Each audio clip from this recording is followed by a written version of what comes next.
Bendiciones con todos. Tema 29. Las verdades de la palabra de Dios. Hoy, mensaje a la iglesia de Laodicea, parte 2. Y utilizamos Apocalipsis capítulo 3, versículo del 14 al 22. Escuchemos con atención lo que dice. Y escribe al ángel de la iglesia de Laodicea, el Amén, el testigo fiel y verdadero, el principio de la creación de Dios, dice esto: yo conozco tus obras, que ni eres frío ni caliente.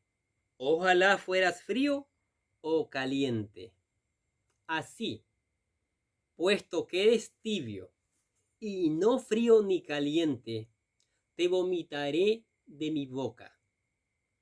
Porque dices: soy rico, me he enriquecido y de nada tengo necesidad.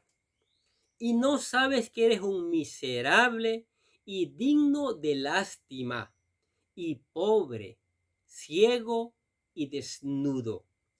Te aconsejo que de mí compres oro refinado por el fuego para que te hagas rico, y vestiduras blancas para que te vistas y no se manifieste la vergüenza de tu desnudez, y colirio para ungir tus ojos para que puedas ver. Yo reprendo y disciplino a todos los que amo. Sé, pues, celoso y arrepiéntete. He aquí, yo estoy a la puerta y llamo. Si alguno oye mi voz y abre la puerta, entraré a él y cenaré con él y él conmigo. Al vencedor le concederé sentarse conmigo en mi trono, como yo también vencí y me senté con mi Padre en su trono. El que tiene oído, oiga lo que el Espíritu dice a las iglesias. ¿Cuál es el consejo que se le da a esta iglesia? Para evitar la pobreza, la ceguera y la desnudez, Jesús les aconsejó hacer tesoros espirituales. Escuchemos nuevamente Apocalipsis capítulo 3, versículo 18. Te aconsejo que de mí compres oro refinado por fuego para que te hagas rico, y vestiduras blancas para que te vistas y no se manifieste la vergüenza de tu desnudez, y colirio para ungir tus ojos para que puedas ver. La iglesia de la Odisea creía tenerlo todo, pero en un sentido espiritual no tenían mucho. Habían creído en Jesús como su Salvador, pero no como su Señor. Eran salvos, pero no había permitido que sus vidas fueran transformadas a la imagen de Jesucristo. Pablo lo explica de la siguiente manera. Pongamos atención a 1 Corintios capítulo 3, versículo 11 al 15. Pues nadie puede poner otro fundamento que el que ya está puesto, el cual es Jesucristo. Ahora bien, si sobre este fundamento alguno edifica con oro, plata, piedras preciosas, madera, heno, paja, la obra de cada uno se hará evidente, porque el día la dará a conocer, pues con fuego será revelada. El fuego mismo probará la calidad de la obra de cada uno. Si permanece la obra de alguno que ha edificado sobre el fundamento, recibirá recompensa. Si la obra de alguno es consumida por el fuego, sufrirá pérdida. Sin embargo, él será salvo, aunque así como por el fuego. ¿Cómo podemos comprar el tesoro espiritual? El profeta Isaías lo revela en la siguiente cita bíblica. Escuchemos Isaías capítulo 55, versículos del 1 al 3. Todos los sedientos, venid a las aguas, y los que no tenéis dinero, venid, comprad y comed. Venid, comprad vino y leche sin dinero y sin costo alguno.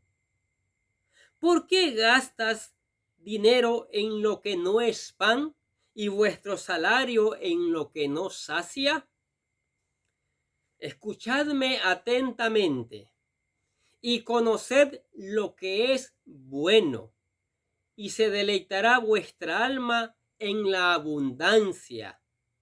Inclinad vuestro oído y venid a mí, escuchad y vivirá vuestra alma, y haré con vosotros un pacto eterno, conforme a las fieles misericordias mostradas a David.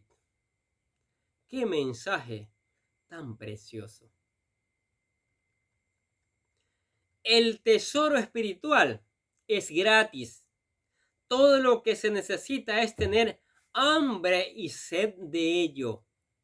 Este deseo espiritual nos llevará a buscar a Dios y a escucharle, y Él saciará vuestra alma sin falta.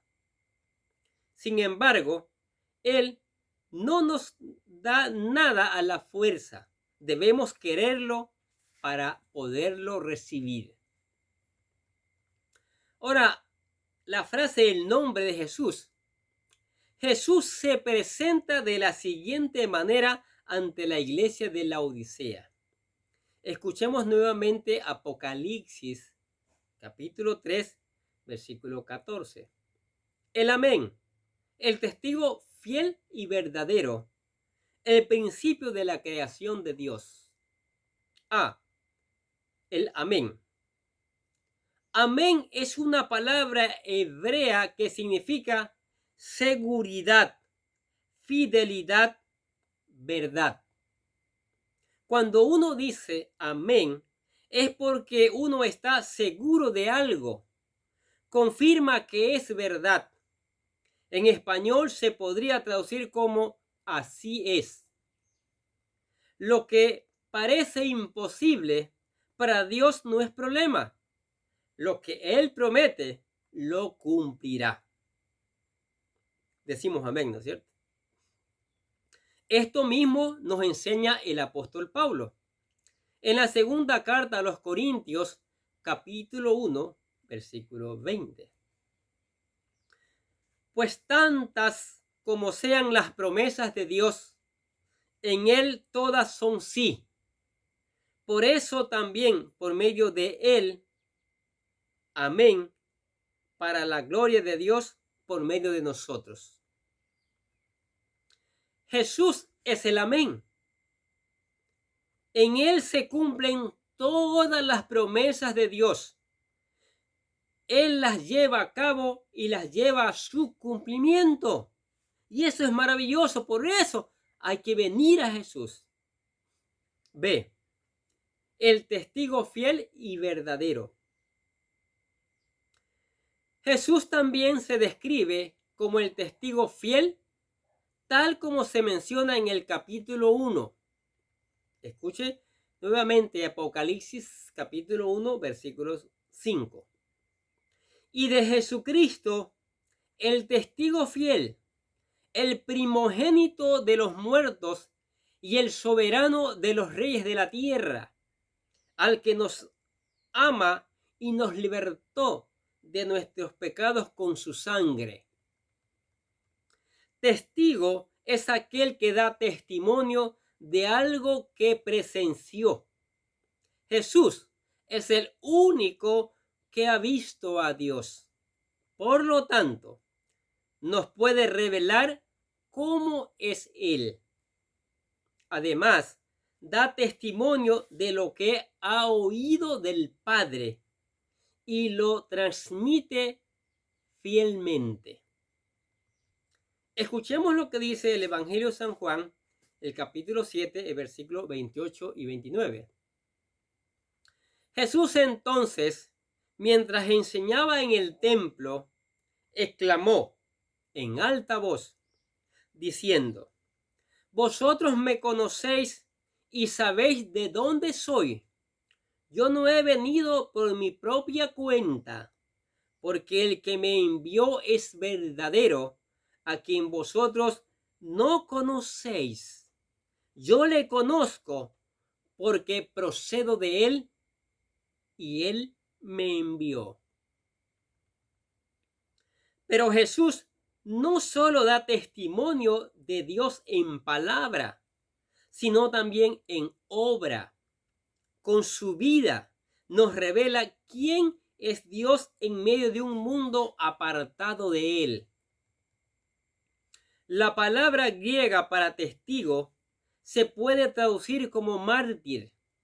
Los mártires son los testigos que están dispuestos a morir por la verdad.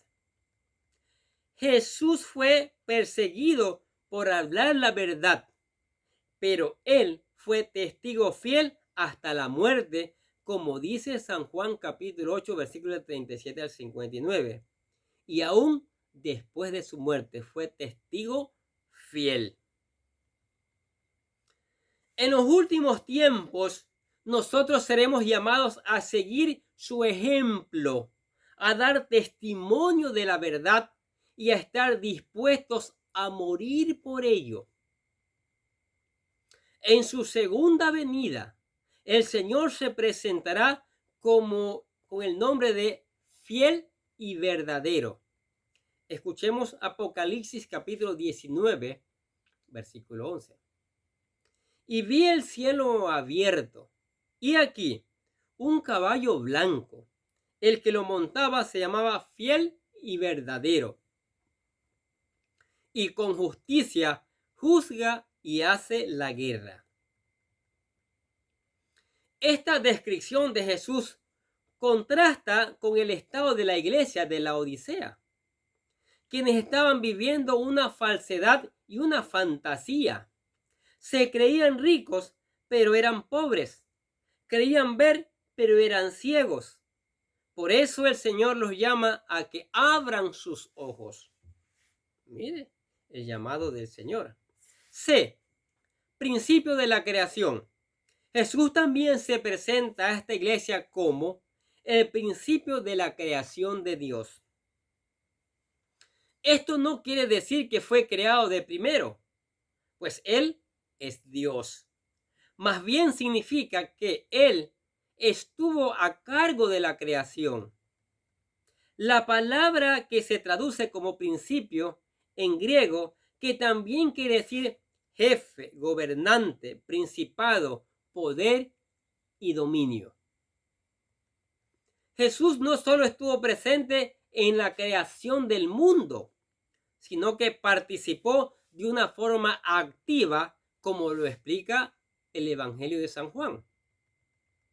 Escuchemos San Juan capítulo 1, versículos del 1 al 3. Pongamos atención. En el principio existía el Verbo, y el Verbo estaba con Dios, y el Verbo era Dios. Él estaba en el principio con Dios. Todas las cosas fueron hechas por medio de Él, y sin Él nada de lo que ha sido hecho fue hecho. Ahora, Colosenses capítulo 1, versículo 15 al 18. Él es la imagen del Dios invisible, el primogénito de toda creación, porque en él fueron creadas todas las cosas, tanto en los cielos como en la tierra, visibles e invisibles, ya sean tronos o dominios, o poderes o autoridades. Todo ha sido creado por medio de él y para él. Y él es antes de todas las cosas, y en él todas las cosas permanecen. Él es también la cabeza del cuerpo, que es la iglesia. Y él es el principio, el primogénito de entre los muertos, a fin de que él tenga en todos la primacía. Maravillosa palabra, maravillosa. Jesús es el creador y el sustentador de todo. Él es quien tiene el poder sobre todas las cosas y sobre todo poder y dominio. Esto es algo que debían entender los creyentes de la Odisea, ya que ellos se creían autosuficientes. Debían reconocer que dependían de Dios y que Él tiene la autoridad. ¿Qué les parecen estas verdades de la palabra de Dios? Esta carta maravillosa que el Señor escribe a esta iglesia diciéndoles: se habían hecho ricos, tenían dinero, vivían supuestamente una felicidad supuesta, vivían una vida espiritual supuesta, activa. Pero el Señor con esta carta le dice: ustedes están pobres, ciegos y desnudos. Todo lo que tenían, el Señor se lo desbarata, porque habían perdido su vida espiritual. Sí, se habían enfriado, se habían quedado tibios. Le habían cerrado las puertas al Señor Jesucristo y estaban en gran peligro. Y el Señor, porque ama esta iglesia, porque ama a su iglesia en todo el mundo, envía esta carta para levantarles el ánimo. Envían esta carta diciéndole lo que deben hacer para que vuelvan a Él. Y nosotros, como en cada video, hemos propuesto una oración de cómo volver al Señor. Sea que haya sido parte de la iglesia o sea que nunca haya sido parte de la iglesia, lo que le llamamos nosotros la oración de fe. Este es un ejemplo. Tú puedes hacer con tus propias palabras una oración, pero tienes que venir a Cristo. Hay que venir a Cristo, ¿sí? La oración dice así: querido Dios, sé que soy un pecador y que nada de lo que hago puede hacerme ganar el cielo o la vida eterna. Creo que Jesucristo murió por mí, derramando su sangre para lavar todos mis pecados, para ser redimido, y que se levantó de la tumba al tercer día. Ahora mismo lo recibo como mi Salvador personal, confiando solamente en Él como mi único camino al cielo. Señor Jesús, séllame con tu Espíritu Santo y escribe mi nombre en el libro de la vida. Gracias, amado Padre Celestial, por regalarme la vida eterna. Amén. ¿Qué le parece? Hizo esta oración. No se quede solo con haber hecho la oración. Busque ayuda. Si requiere la nuestra, ponga su contacto allí en el canal. Haremos lo posible por comunicarnos con usted y ayudarle en la experiencia que el Señor nos ha dado. ¿Sí? Proponerle tal vez un discipulado donde usted se mantenga caliente cada día, activo cada día, dando un testimonio ferviente para la gloria del Señor y testimonio del mundo. Pero hágalo. ¿Sí? No se quede, lo haré, no lo haré, lo haré, no lo haré. No, haga. Busque ayuda. Busque la ayuda del Señor. Busque la ayuda de personas maduras que conozcan la palabra de Dios. Cuidado con caer en las redes de religiones que en vez de acercar al Señor lo alejan. Cuidado con eso. ¿Qué les parece si oramos? Padre, te damos gracias por tu palabra. Gracias por tu amor. Gracias por tus bendiciones. Gracias por esta carta que nos levanta el ánimo, Señor, porque es verdad, la presión del mundo, las riquezas del mundo, las deudas y tantas cosas nos enfrían, Señor. Pero tú nos mandas a decir que compremos oro refinado, que vayamos a tu palabra, que busquemos tu Espíritu Santo para hacer todo conforme a tu palabra. Y por eso te damos gracias, Señor. Te damos gracias por la iglesia, Señor. Manténla viva, Señor. En estos tiempos de enfermedades, de plagas, de guerras, como que se enfría la iglesia. Y quién más que el fuego de tu Espíritu Santo para que la mantenga viva, encendida. Señor, también mantén viva, activa la familia, Señor. Ya en el mundo está inventando otras figuras de familia, Señor. Que se mantenga activa, viva la figura de la familia que tú creaste, hombre y mujer. También te damos gracias, Señor, por los hermanos, por los amigos, por cada persona, Señor. Por cada persona que te busca de todo corazón. Por cada persona que escucha tu palabra, Señor. Por cada persona que ha venido a ti, Señor. Que tú la mantengas viva con el fuego de tu Espíritu Santo, Señor. Padre, te damos gracias. Padre, te bendecimos. Te decimos que te amamos porque tú nos amaste primero en el nombre del Señor Jesucristo. Y en el nombre del Señor Jesucristo decimos amén. Les damos gracias a ustedes que escuchan la palabra de Dios.